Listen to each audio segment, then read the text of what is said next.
If I was on another show, Kevin Williams would cut my head off. And to be honest with you, Paul and Nina and myself so desperately want to find a great film to do on our hiatus, but it is very difficult because, first of all, we suck, so we can't get it. No, so it's very tough for us to find a movie that fits in the exact time slot as we have off, because we shoot the show 9 months a year, from July to April every year. So we couldn't do it last year because our hiatus is really short, and this year we're having equal parts as much trouble because it's tough. So yes, we want to do some films, and we will eventually, but it's not looking so good this summer either. So it's all good, and we're going to be in Europe a bit, meeting lots of fans and hanging out,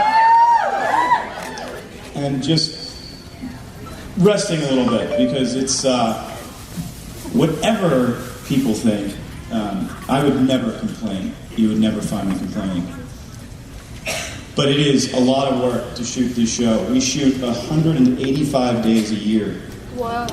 So then you add on another 100 days for weekends, so it's 285 days of the year or more. We're in Atlanta, 12 to 15 hours a day. It is a lot, and it's awesome. So hopefully you enjoy it, and keep in mind when you're watching it, there's a group of 110 people working 15 hours a day for 9 to 10 months a year for that. And there's a lot of love there, and there's so much hard work there. But that's the reality of serious television. So once I get a chance to get a movie, you will be the first to know, because I will be jumping up and down. I got a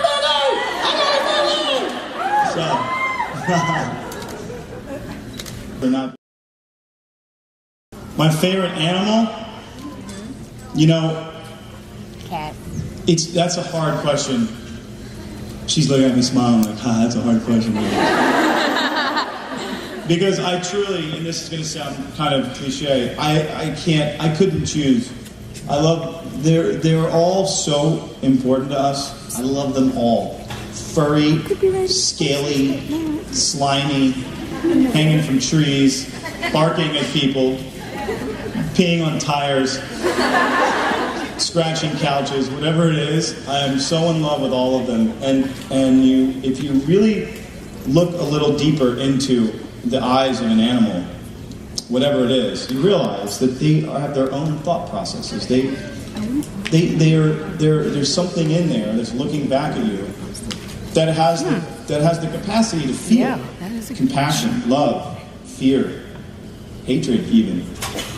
And the fact that we as a society, as a race, fail to see that.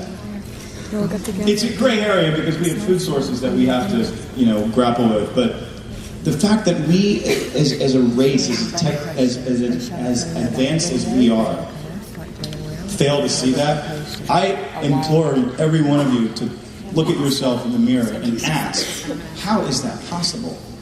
Do you know? So the more compassion we have for animals, I think the better off the entire world is going to be. Thank you for the question.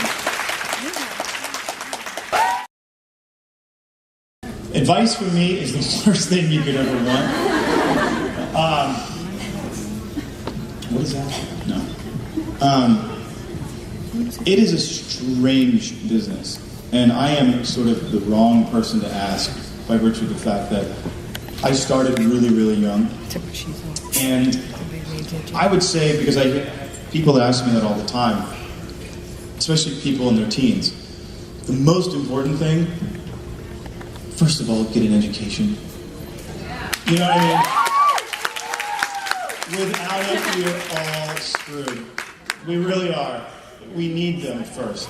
And it gives us a basis. Intellect. There's nothing wrong with it. And so, local theater is an amazing place to start. Movies are popping up everywhere now. I mean, there's 15 movies in Georgia right now. So there are casting offices all over the country, and you know, if you do decide to walk down that road, mind you, it is dark. There are lots of holes in it. There's creatures on either side wanting to attack you. It is a very interesting road or path, but you have to be committed to it, and you have to learn at some point if you do want to pursue a career in acting. Oh no, that's taken care of. Don't lose yourself is a good point. Yeah. But as an actor, all your only job is to seek the truth. You're telling a story, but you owe it to the story and to that character to tell the truth. You have to figure out a way in whatever moment you're reading on this page to make that real for yourself. Otherwise, you're just saying words.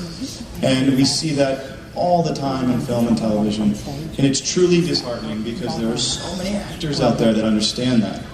So, just be true to the art, learn the craft, and don't ever think that it's easy. And if you ever feel as if it's easy, then you're doing it wrong. I can't tell you how much some nights it is impossible for me to go to sleep lying there going, oh my God, I wish I had done this in that scene. I mean, it literally. So the people who just sort of walk off set like, I got that. Yeah. And don't think twice about it, you're doing it wrong. Wow. Stefan. You know, that's a really good question. Right now, wow, man, there's so many characters. Superman. No. Superman would have been fun. What's his real last name? Oh man, there are some historical figures and everything from Gatsby to. That's one of my husband's favorite names. Oh man, you're talking. Wow, easy question. Gee, thanks. I haven't had a cup of coffee in 2 hours. And you want me to answer this question?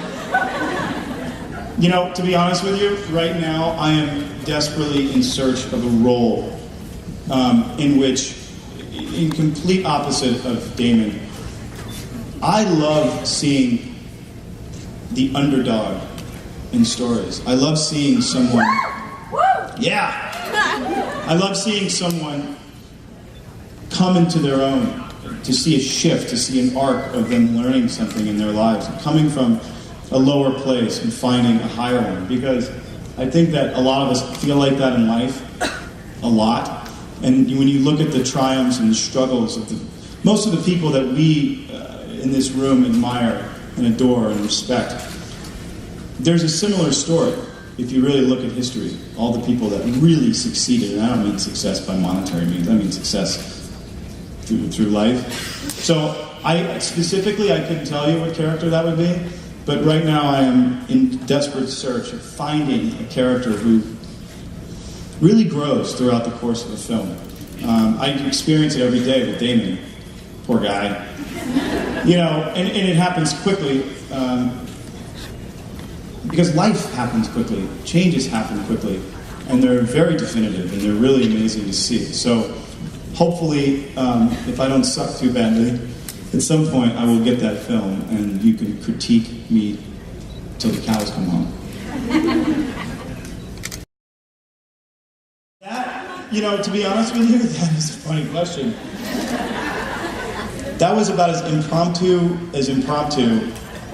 I was shooting scenes with Faye Dunaway in that hotel room, and I was literally leaving, and Roger Avery said, hey, I have this question. I have this idea. And whenever Roger Avery got an idea like that, you knew something was going to go down.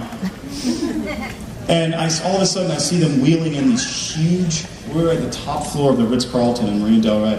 They start wheeling in these giant speakers into this room. I said, what is that? I said, what's going on, Roger? He goes, well, I want you to strip on the bed.